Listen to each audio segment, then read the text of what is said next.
right, great to see you all. We're going to have a lot of fun with this topic. Even though we're talking about data first thing in the morning, it's going to be a fun and exciting discussion.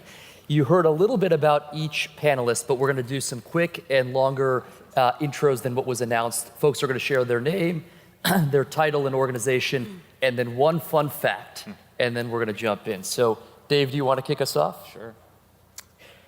Good morning, everybody. I'm Dave Long, co-founder and CEO of Orange Theory Fitness. And a fun fact, so I've had a decade-long dream to snowboard in the summer, and to do that you need to go down to South America. So I did some heli snowboarding in August in Chile.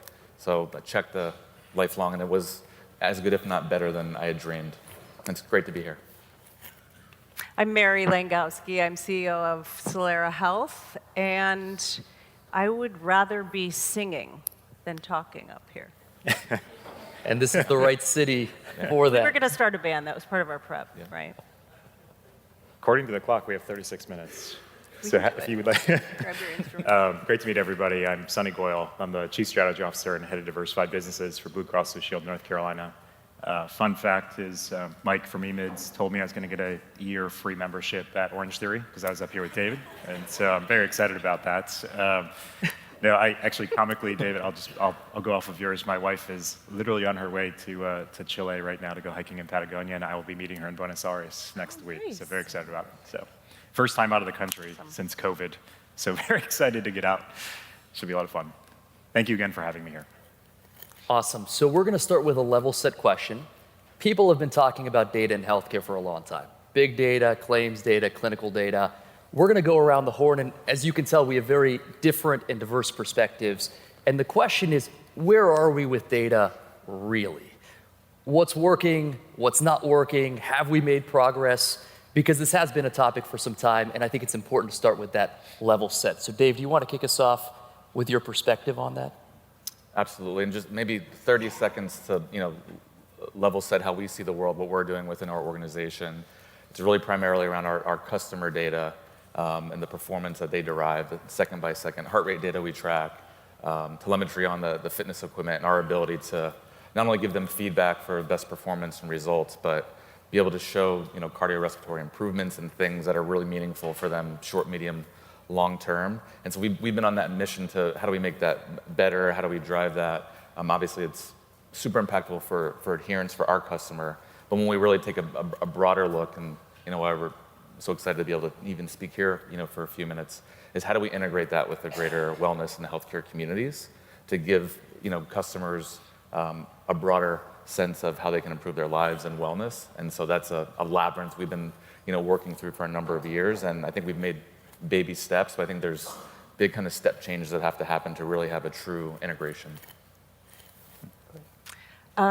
So I think in healthcare, in some ways we're over-clubbing it, and in some ways we're under-clubbing it with respect to data. I mean, as a former CVS executive, we had mountains and mountains of data, but at the time I was there were so many ways we weren't using that data, right? It's sort of like the healthcare system. It's very fragmented. There is no system to pull all this stuff together. But in other parts of healthcare, particularly where Solera plays, there is not a lot of data being used to drive healthcare decision making. So when you think about everybody's chronically ill these days, and I always say healthcare happens in the kitchen, the bedroom, and the bathroom, and at Orange Theory, we're not really touching those parts of where the consumer lives and works and all the things that are driving healthcare costs. So we work with payers a lot that say to us, God, it's crazy. We're sitting on mountain. We were talking about this backstage, mountains of data, and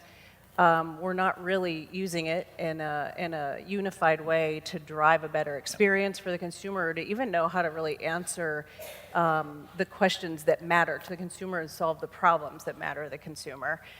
So I think that's really part of it, is that in some places we've got mountains of data. In other cases, we're really falling short, or it exists, but we're not either allowed to use it for healthcare purposes and healthcare interventions, or we're just not asking the questions and getting self-reported data that's really critical to solving consumer problems. And that needs to really come together to drive really a whole person approach to healthcare. Yeah, I mean, I think you nailed it. I think we're a unique industry where we have mountains and mountains, incredible amounts of data in this industry. When you look at most industries, they're fighting and clawing and kicking to get any data on their customers they can possibly get. We don't lack data. The real issue is, how are we collecting that data? Where are we storing that data? What's the format of that data? How do we use the data? How are we sharing that data? That's really where this becomes a real problem as we think about, how do we improve the outcomes? How do we improve health equity for everybody? And so we really have to think about those things. I mean, take a good example as an EMR as an example. There's many of our providers in the North Carolina market. They put in EMRs, they're fantastic, but they started off as kind of single engagements, right? Patient comes in, you take some notes, they come in again, you take some more notes. They've evolved into thinking a little bit more holistically about how many times that person has come in and what are the different things they've come in. But they miss that longitudinal perspective. Where else are they going when they don't hit our EMR? What else is happening? If you look at it from a payer perspective, it's actually the opposite. We get claims data, so we get a much more longitudinal view of what that member, what that patient is doing. The problem is we lack that richness of data from the engagements, the interactions that those providers have to actually be able to provide that care. And so from my perspective, as we kind of think about looking forward here and where the industry is, it's more about how do we figure out, how do we not think about how do I get more access to data, but how do I combine data sets? How do I make this more interoperable? How do I share things for the right cause, the right mission of making healthcare better for everybody? So. And let's pick up on that because, Mary said something that I thought was very thoughtful around whole person health. And we're no longer defining a person as just medical or behavioral or pharmacy. We're looking at the whole person. And two of the topics that have emerged, rightfully so in the last few years, is health equity and social determinants of health. And so we're now thinking about data and thinking about outcomes beyond what was thought about before. And so we're going to go around the horn. We're going to start with Sunny this time and work backwards and dig deeper into those two topics, social determinants and health equity, driving whole person health. Where are we from a data perspective on those topics? Yeah, again, this comes back to, we have lots of data. It's about what we do with it. And, I'll give you a great example. In North Carolina, we partnered with a number of our local nonprofits across the state and to understand a bit more about our members and what were the needs, how are they accessing those nonprofits, what were they doing there. And a great example is when we talked to the food banks, we started to identify who are our specific members that were actually in food deserts, that required the food banks as a support mechanism. And what we learned was about 1 out of 7 of our members live in food deserts. So then we ran an analysis and said, okay, well, what are the medical claims costs for those members who live in food deserts versus those who don't live in food deserts? And what we saw over a 5-year period, on average, it was about a $39 increase in medical costs, PMPM, $39. That's great information, it's great data. But now we have to figure out, what do we do with that data? How do we turn this into actions? What do we do here? And I think where, at least I'll speak for ourselves in North Carolina, where we have struggled is, in the short term, how do I start solving the immediate or the acute need of this lack of food or the food desert? In the long term, how do I start to think about solutions that are going to solve these food desert things over the long period of time?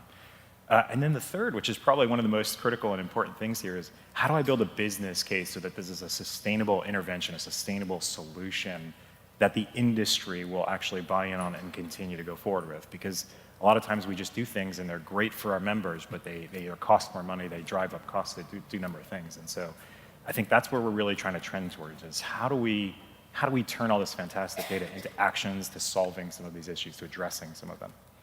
Yeah, I totally, I agree with you, and I think that, sometimes we just make things too fancy, right? I mean, it's the social factors, it's the environmental factors, it's the fact that people are really stressed out, and the system is really disconnected from what is going on in everybody's day-to-day life. But interestingly, employers are pretty darn close and seeing a lot of it.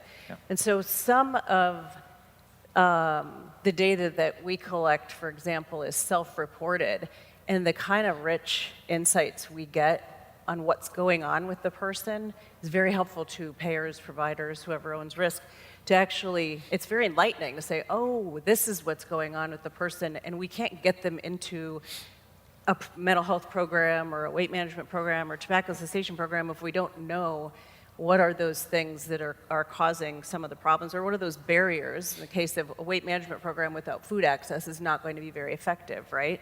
We asked, and with one of our customers, we launched a mental health network, and we asked members that came into our funnel, we asked them 16 questions, and we thought, are we gonna get people to answer 16 questions? Let's see if we can do it.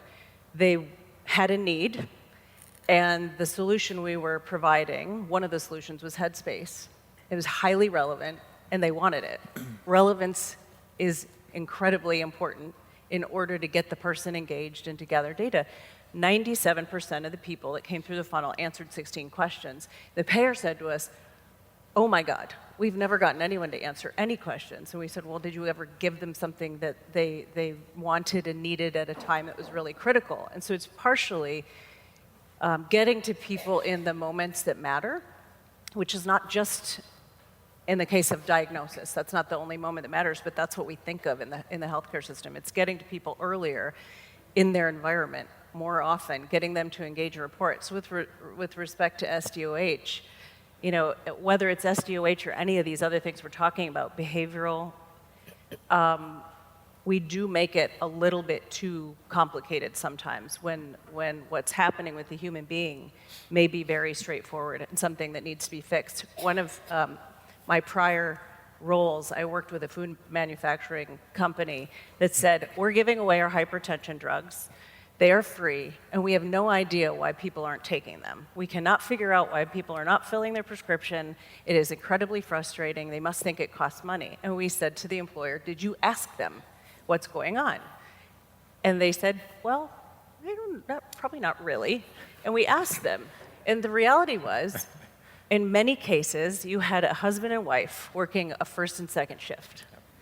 And the husband was working the first shift, and there was one car, and they would drive home, switch shifts, and the wife would have to get in the car and go to work. And they had to do that without stopping at the pharmacy because they had to get to work on time, and the kids would light the house on fire, and any number of this is real stuff that's happening for people. And so understanding what's really going on and gathering the right data in order to address those problems is going to make it more relevant to the consumer. You know, I think we have the luxury of getting so much information from our customers. They want to share it with us. And, you know, we realize even more and more that it's probably even more important for our customers' mental health than it is even for physical, or equally as important. And, you know, Sunny talked about food deserts, and then a few years ago we identified, again, we're not going to reach the whole world with our traditional channel, but there are massive fitness deserts where people don't have access or motivation or support to do any type of physical activity. And so, you know, part of our future is how do we use the platform that we have and switch to channel, provide low cost or no cost solutions. But we set a pilot and did a Big Brothers Big Sisters platform where the whole family would work out with us, and it was no cost, and we could not get adherence, you know, in Dade County. And so then we try to, you know, you try to understand as an intimidation, what are the things that are happening in their daily lives. Maybe it's not about access or cost, but it's just their routines that are a barrier to them actually doing things. So continuing on that journey, but there's so much going on that we have to continue to understand. Mm-hmm. So one thing we've heard is it's important to have these different perspectives, right? Because what we've heard is you need holistic data, you need to use it the right way.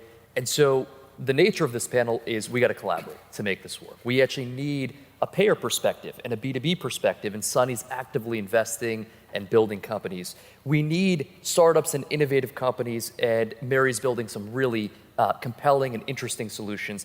And we need both B2B and B2C companies that are focusing on the consumer, and the work Dave is doing is so critical.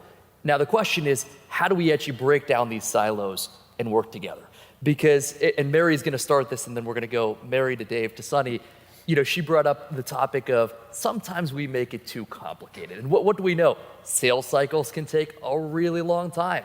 Building and innovative companies can take a really long time. And building the user base and actually taking that data and doing something, all these things are challenging, let alone collaborating across this type of panel, this type of group. So, Mary, do you want to kick off? How do we start working together more effectively to help the end user?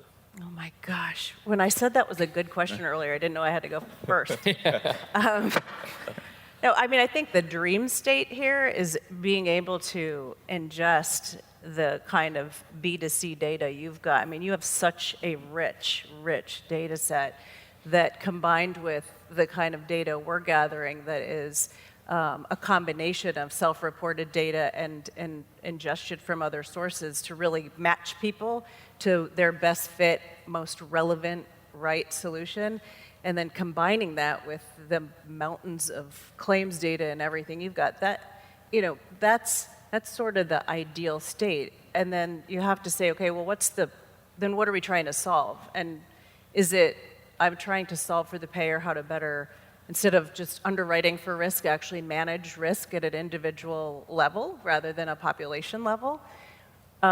Certainly from my perspective, I'd love to have it create a much better consumer experience so that it's much easier for the consumer to engage in their day-to-day healthcare, because that's the reality. We're going to have, ongoing cost and trend problems. Like everybody probably saw, trend is up. It's going to be a continuous problem for the next handful of years, and a lot of that is coming from, again, behaviors, overutilization of healthcare, and poor healthcare behaviors. And so that's this data. That's not the payer data. That's us. That's what coming from our sources. And so if we don't find a way to marry these things really effectively and then tie them to aligned payment and incentives, then we're all going to just have individual, mountains of data that are not that useful. And so I think that's really where that's my dream, that it would all come together in a really effective way. Yeah. Dave?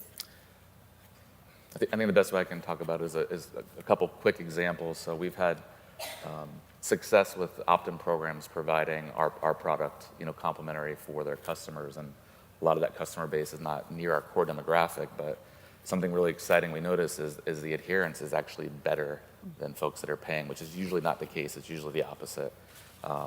And so part of some next steps for us with that are, tiptoeing into partner research. What are things that we both want to learn about that population that's going to help both parties and, quite frankly, help that population lower healthcare costs, things like that. The other one is, I think, a slow convergence of how employers are thinking about it. So we have a Gym Pass partnership we're launching, and it's $4 million in the U.S. that their employers pay $200 to $300 a month for them to use top-tier fitness facilities. And of course, we come from a really unique space of having the data and outcomes to share. And so when we talk to those employers over time, over the next 12 months, is how are they thinking about their healthcare costs and this additional thing that they're paying a significant amount of money for, and where's the convergence of looking at that as one puzzle to solve, knowing that more adherence to exercise or the specific products and the lower healthcare costs over time, right? It doesn't happen overnight, and that's probably one of the challenges. Is sometimes you're looking at a multi-year longitudinal study to really show these things. So how do we fast track, or at least get started on those? So if it's 2-3 years down the road, we have some really exciting things to showcase. I feel like that question was pointed to the payer in the crowd. How do we innovate faster? How do we partner faster? How do we invest faster? I apologize on behalf of all payers. I know we are not the best. I don't think we're going to solve it in this panel, but we're trying. I think from our perspective, there's an element of just taking a step back and realizing who we are, who each of you are. I always laugh with my team that we have on the Medicare side, we'll have a lot of folks who come to us and say, hey, if you work with us, we can really drive up your stars. And I always chuckle, well, if I believed everybody who said that, I'd have about 40 stars per product at this point. And it would be incredible, right? But I think we have to just have a clear recognition of who we are. And I think on the North Carolina side, at least what we've strived to do is recognize what are our strengths and what are our weaknesses to start to bring down these barriers that have kind of held us from real innovation, from real partnership. And we've kind of trying to build it into our DNA. We call it the coalition of the willing, right? Like who around our communities, who around this country is going to partner with us in a way that's going to truly have an impact on members' lives, on people's lives across this country. Whether that's very local nonprofits, large health systems and we think about our value-based care work around how do we change those relationships into true partnerships and aligning incentives. Thinking about folks like Mary who are struggling to get through our contracting process as we speak, and I saw that sideways glance, and and a number of others out there. It's so great he's trapped up here with me. Yeah. There's a copy of the contract on the desk over there. So, I think it really is, from our perspective, more getting down to the DNA level and actually thinking differently and actually shifting who we are and how we operate to bring down those walls and just recognize we can't do this on our own. We are not going to solve this problem. We need to partner with everybody to make this happen. I'm really encouraged, and this is not related to the contracting process or North Carolina. I'm very encouraged by the fact that the conversations we have with payers now, that you're doing payer deals, first of all, and that payers are saying, we are prioritizing the member experience. We're prioritizing actually knowing the member. They're starting to really realize, and NPS matters. And that's been something payers have been aware of for years, but not really actively engaged in investing in. And so now when we take self-reported data or we take our matching programs to a payer, the receptivity is very different than a handful of years ago when it frankly just it wasn't a priority. So now patient engagement is a priority. Understanding down to the member level is a priority. And part of that is frankly like maybe the retailers entering and everybody realizing that the retailers know their customers. Walmart, CVS, Walgreens, they know who is walking in and out of that store. They know their behaviors. They've got a lot of leading indicators that lead to a lot of different healthcare outcomes. There's very interesting stuff going on. Having these different entrants in healthcare is helping, push all of us to a better place. We're going to build on that and throw out a few more questions. One will be, we'll go around the horn and hear what are the greatest opportunities people see in data from each of your perspectives, the things that keep you up at night because you're thinking, oh my gosh, this is an untapped opportunity. What are the greatest risks? Something that everybody's talking about, yet at the end of the day, we don't actually know if it's going to happen. We're actually a little bit skeptical. What are the opportunities and risks? So that'll be sort of one thread. And then our final thread will actually build on what Mary just shared, which is who do you see as the sort of dark horse who's going to emerge and really disrupt the space? Is it going to be retail? Is it going to be startups? Is it going to be the incumbents? But let's start with the opportunities and the risks. And Dave, maybe we'll start with you on that. Yeah, I think speaking to our Orange Theory product, specifically, we've got a very rich roadmap of how we're going to continue to leverage our internal data, and even as our members want to share external data with us, and how we API that in, whether that be sleep and recovery, mental health data, to continue to personalize their experience, with drive adherence, and really show them even more acutely the outcomes of them making exercise a lifestyle, whether it's with us or outside of what we offer them. Things like their cardiorespiratory fitness improving over a period of time and maintaining that, and just a tremendous quality of life that they'll have later on, immediately and then later in their later years. And when I think about any other opportunities, really, like I spoke about earlier, is how integration with all these other channels. How are we integrating to really personalize an experience for that person through their whole wellness and healthcare journey?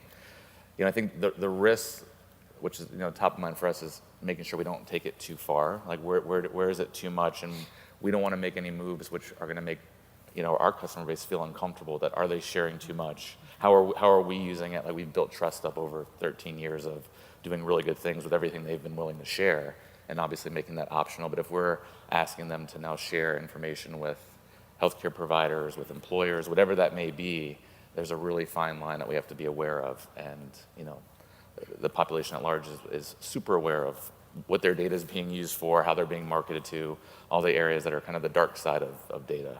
And so that's where we have to, we do not want to make a misstep and then set ourselves back years because of that.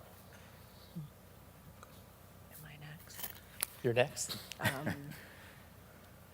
I'm really kind of hot on this self-reported data thing because we are learning so many things we didn't know when we do this.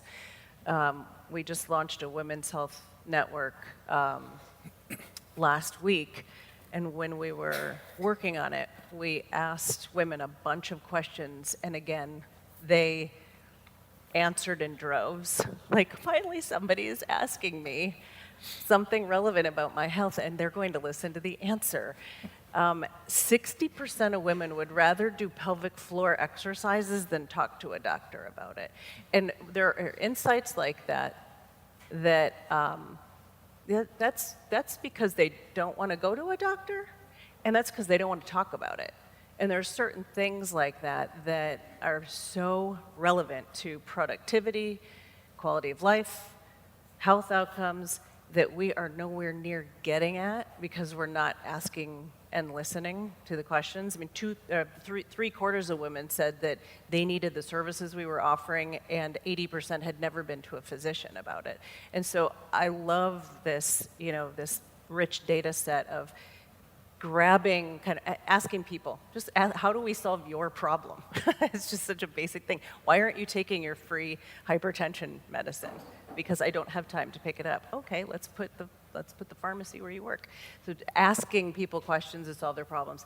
I think I share the risk you outlined. I mean, really, to get to the state we want to get to, we're not even allowed from a regulatory perspective to get there. And there's reasons for that. There's good reasons for that. But it's going to be a balancing act to get to that better state where we can get to, whole person health doesn't mean healthcare. It means supplements and nutrition and what's going on at home, all these other things. And that can be really creepy to gather data about everything that's going on, in everybody's house. So that's certainly one of the risks. I think the other risk is it's just too much.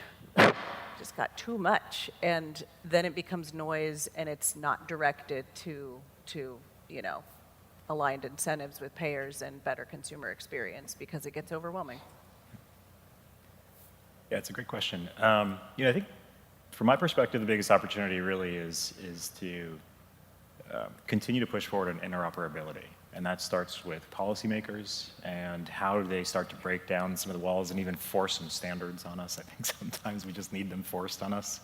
It starts with the technology side too, where we need to start thinking about common infrastructures as opposed to every single blue you have to connect with your provider, and every provider you have to connect to, and every plant. I mean, there are so many of us, right? And we need to get to common infrastructures. Mm-hmm. And I think the third is, even in payers, like I'll throw stones at ourselves. We've got to get better at incenting the right behaviors, the right things here. And sharing data is actually the right thing to do. But we've got to be able to incent that behavior, and that does come to us to figure out how do we do that. I think we're doing a good job, and the opportunities to continue to expand in value-based care. There's a lot more opportunity to be had within that space to really drive data sharing and to get rid of that old school antagonistic view of you just want my data so you can cut my rates, and I just want your data so I can increase my rates, right? We've got to get away from that, and we've got to really align. I think the threat is doing nothing. So this is not politically correct, but healthcare sucks. Right? I mean, I don't know if any of you have been in healthcare recently. My father was in the hospital for about a couple of weeks, and then was in inpatient therapy and like managing through this. And I thought I had this stuff down, and I didn't know anything. Mm-hmm. It was terrible. It's experiential stuff. There's data stuff. There's network stuff. I mean, it was awful. And so the threat is we do nothing, and it's going to continue in this because I just think it's unacceptable. It's also, at some point, I think taxpayers and our government's going to say this is unacceptable too, and they're going to force us to do things that we may not want to or may not even be right. But we can't stay with where we are. We have to continue to evolve and get better as an industry, and so, in my opinion, that's the biggest threat. Yeah. So this panel, sorry, go ahead. I was just going to say the revolt of the consumer at some point. We are building the muscle in the consumer across every other industry. How long is this going to last? Where they experience what you experience, what I experience with my daughter all the time, this sort of fragmented mess of spreadsheet management at home to try to navigate a non-system. How long does that last as our muscle is built, I can one-click anything from the back of the room while listening to the next panel and have it there in under, a day at my house from Amazon or Walmart or anybody else. And so how long is it going to last before the coup, with the consumer coup? That just demand is going to put pressure on us to do better. So the nature of this panel is diversifying perspectives. And we've got startups, we've got payers, we've got a range of perspectives on the stage.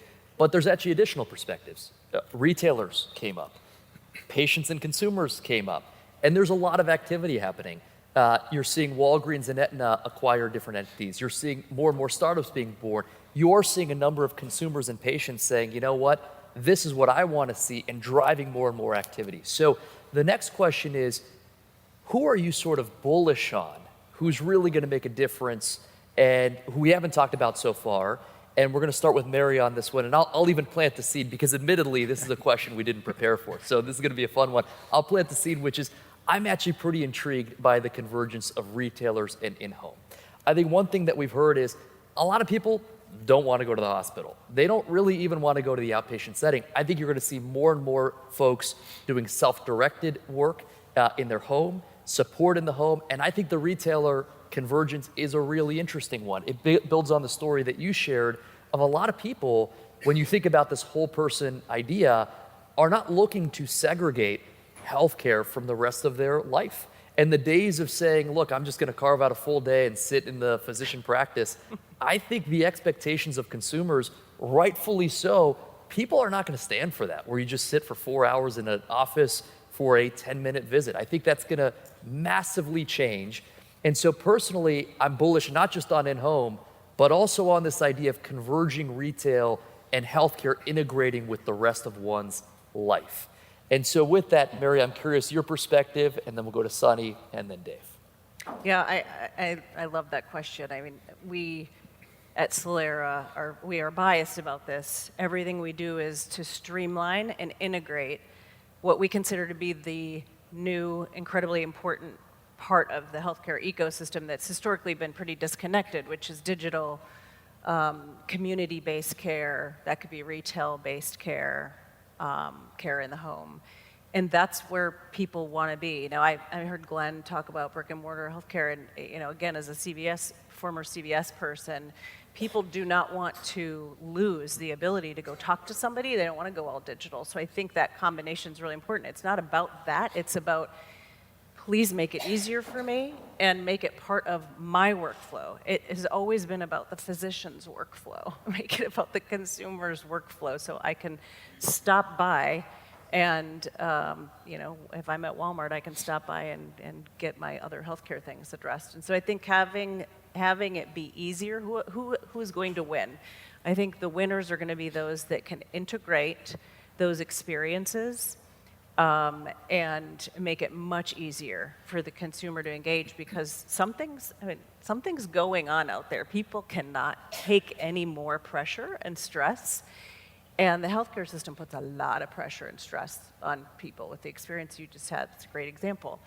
And so the winner will be the one that makes it easier, and it's a mistake to think that consumers are sort of driven by choice. They want ease. We match people to their best fit solution. They always have an option to pick and override what we match them to. They never do, because they don't care, because they want what's relevant and they want it easy. And so and we're seeing that more and more and more. So. Yeah, who do I think is going to disrupt and change healthcare? If you haven't heard of Emids, I would highly suggest you work with Emids, right? That was a paid advertisement. They're just disrupting commerce, that's for sure. Yeah, I actually agree with Mary quite a bit. I mean, if you take a step back for just a moment, I'm pretty sure most of us have an Amazon account, a Prime account, I should say. When I go on Amazon, I don't think about who's the credit card processor, where is the distributor coming from, how do I think, you know, who's got the right reviews? Like, it's all there. It's a single experience. It's what people are looking for. So when I kind of look forward and I think about this, I think the blurring lines is where we need to get to, right? An experience where you have the clinic option, you have the telehealth option, you don't have to worry about who and how it's getting paid for. You understand it with a level of transparency that just doesn't exist today. That, I think, is the dream. I certainly think there are some of the retailers who are going after that. I think a lot of insurance companies are going there. I think health systems recognize this. I do think, though, unfortunately, I tend to be more of an optimist here. If in the end, I don't think any one party can win. I just don't fundamentally believe that. I don't think Walmart is going to beat out all the blues and they're going to beat out all the health systems. I just don't believe it. But I think that Walmart is going to learn how to work well, and they probably do already, work well with health systems, work well with insurance folks, and the same. We all have to work together. And from my perspective, that's going to come down to, it always does, to how do we pay and how do we incent the right behavior to make sure that we're facilitating and fueling that environment to get to that nirvana state. God, this is terrible. My CEO is going to kill me for saying about this money we got to pay everybody, but here we are. Dave? Well, yeah, Emids, of course, right? Yeah. Yeah, I think just building off what was said is anybody who modernizes the touch points creates ease and simplicity, which is what every industry on the globe that's taking a leading position is doing. And you brought up pelvic floor exercises, so I'll just give one quick example where opportunity was just hitting us in the face, as we have a tremendous amount of members that go through, multiple pregnancies while they're customers of ours, and they share a lot of information in those classes with coaches that they spend an entire hour with. And we realize is they need content that helps prepare them so that they can actually stay with the program during pregnancy, and that they can, have the fastest, quickest recovery back to the baseline that they want. And so we simply added super low cost content in our mobile app that was free. They just use it, and we have tremendous usage of that. So it's just, sometimes the opportunity is just staring at you, and you just need to go do it. Yeah. And they're probably more comfortable giving that to you than to 100%. others. That's 100%. interesting. Yep. So with that covers our time for this panel today. Diversifying perspectives around data. You've heard about the opportunities, you've heard about the risks, you've heard a variety of different perspectives, and I think have laid the seeds for a number of panels throughout the day. Thank you to Emids. One more plug for them. This is an amazing event, and we appreciate the opportunity to speak with you all. And thank you to the amazing panelists who carved out time. So if you'll join me for a round of applause for our great panelists today.